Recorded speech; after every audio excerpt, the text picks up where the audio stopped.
नमस्ते छात्रों, इयत्ता 9वीं विषय हिंदी कविता क्रमांक 4 हम देख रहे हैं।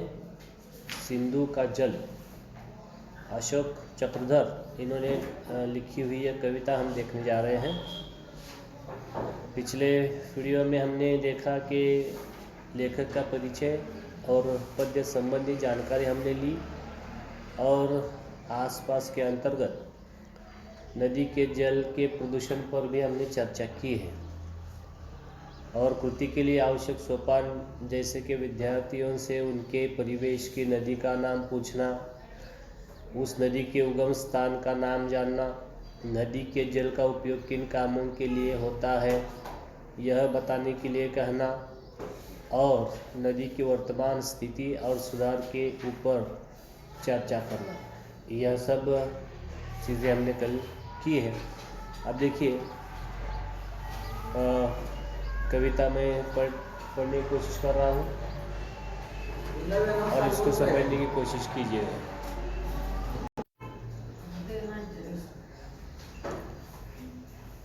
तो हम कविता पढ़ने जा रहे हैं। देखिए, पहले पूरी कविता पढ़ते हैं, फिर इसको समझने की कोशिश करते हैं।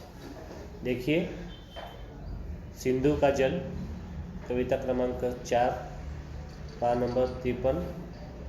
सतत प्रवाहमान जीवन की पहचान, मैं एक गीली हलचल हूँ, मेरे स्वर में कलकल है, मैं जल हूँ। सिंधु यानी धरती पर सभ्यताओं का आदि बिंदु, मेरे ही किनारे पर संस्कृतियों ने सांस ली, मेरे ही तटों पर इंसानियत के यज्ञ हुए। गति कभी मंद ना हुई मेरी, गति में चंचल पर भावना में अचल हूँ, मैं सिंधु नदी का पावन जल हूँ।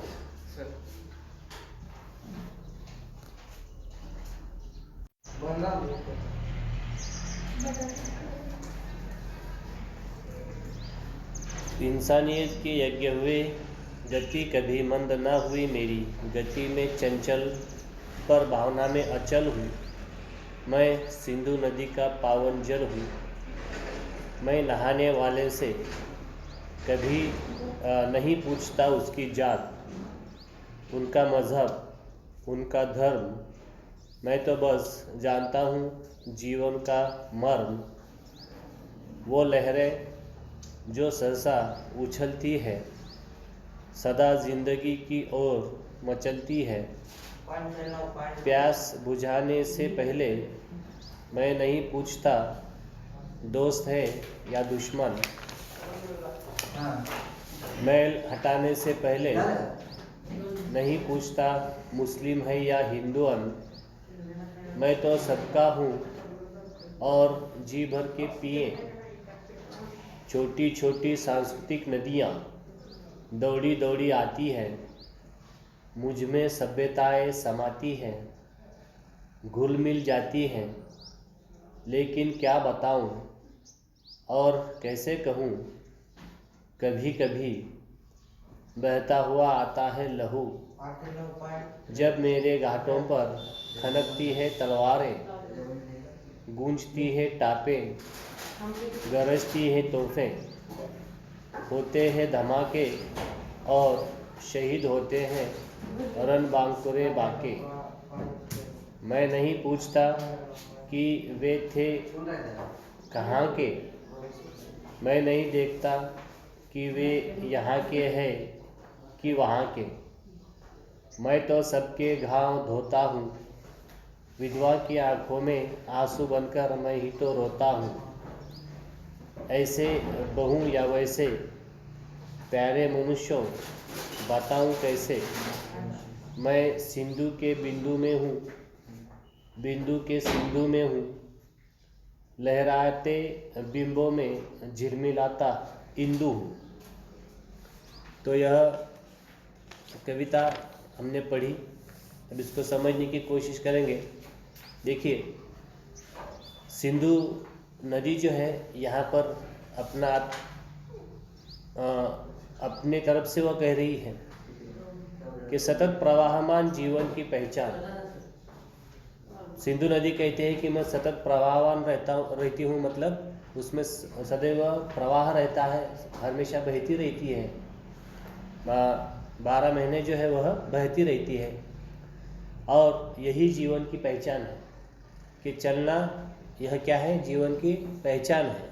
नदी बहेगी तो वो चल रही है, समझ लीजिए। मतलब इंसान जब चलता है तो कुछ मंजिल पाता है, चलता है तो ठीक है, रुका तो खत्म।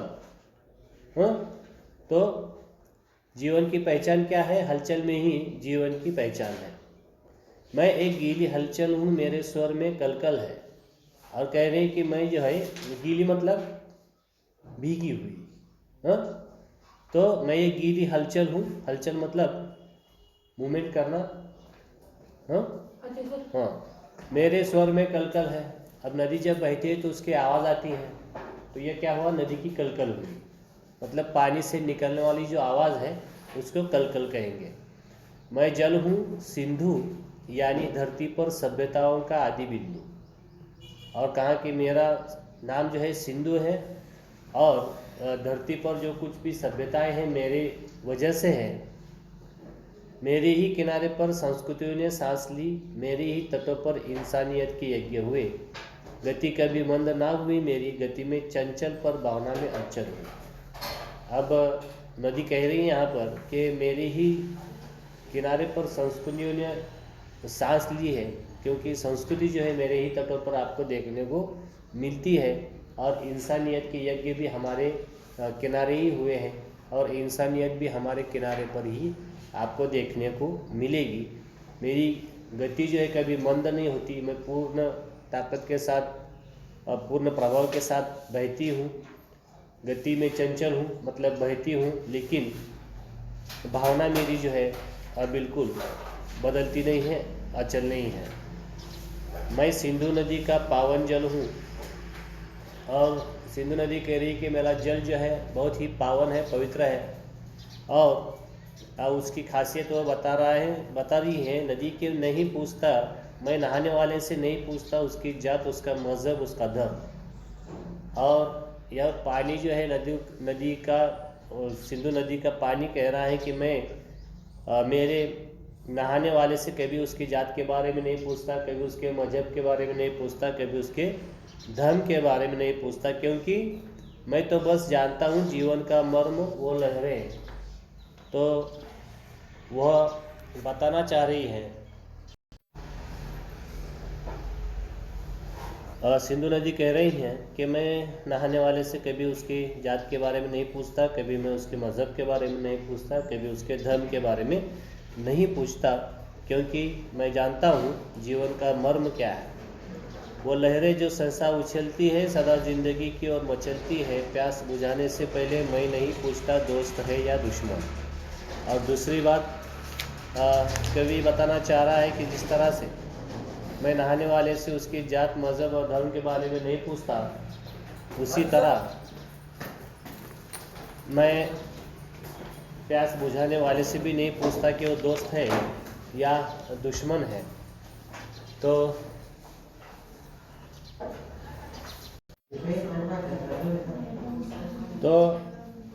आगे देखिए, मैल हटाने से पहले नहीं पूछता मुस्लिम है या हिंदू, और मैं तो सबका हूँ और जी भर के पिए। और सिंधु नदी कह रही हैं कि मैं मैल हटाने से पहले किसी से ये नहीं पूछता कि हिंदू का मैल है या हिंदू का, मुस्लिम का है, क्योंकि मैं जानता हूँ मैं सबके लिए हूँ और कोई भी मेरा उपयोग जो है कर सकता है। पानी जो है इसका कोई भी पी सकता है। छोटी छोटी सांस्कृतिक नदियाँ दौड़ी दौड़ी आती हैं, मुझ में सभ्यताएँ समाती हैं, घुल मिल जाती हैं, लेकिन क्या बताऊँ और कैसे कहूँ। कभी कभी बहता हुआ आता है लहू, जब मेरे घाटों पर खनकती है तलवारें, गूंजती हैं टापे, गरजती हैं तोपें, होते हैं धमाके और शहीद होते हैं रणबांकुरे बाके। तो देखिए कि जिस तरह से नदी कह रही है कि जिस तरह से मैं लोगों में भेद नहीं करती, उसी तरह क्योंकि मैं मुझ में आकर के बहुत सारी छोटी छोटी नदियाँ संस्कृति की तरह मुझ में मिल जाती हैं, और जब अनेक संस्कृतियाँ मुझ में मिल जाती हैं तब बड़ी संस्कृति लेके मैं बहती हूँ, बन के मैं बहती हूँ।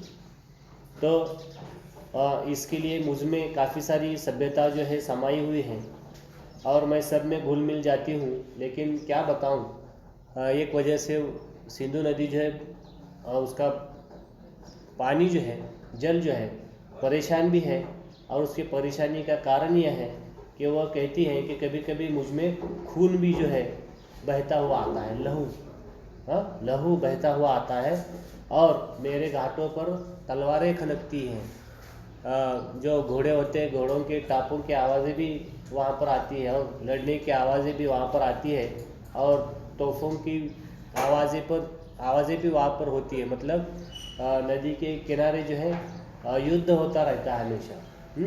तो युद्ध होने की वजह से ये सब बातें जो है मुझे देखने को मिलती है, सुनने को मिलती है कि तलवारों की खनकना, तोपों की आवाज़ें, घोड़ों के जो टाप होते हैं उनकी आवाज़ें, और इनकी लड़ाई झगड़ों की वजह से क्या होता है कि मुझ में खून बहता है, और मेरा जो रंगहीन जो जल है वह लाल हो जाता है, क्योंकि उसमें खून बहता है। और इसमें लड़ने वाले जो है शहीद होते हैं, लेकिन फिर भी मैं नहीं पूछता कि वह कहाँ के हैं, कि वे है कहाँ के। मैं नहीं देखता कि वे यहाँ के हैं या वहाँ के।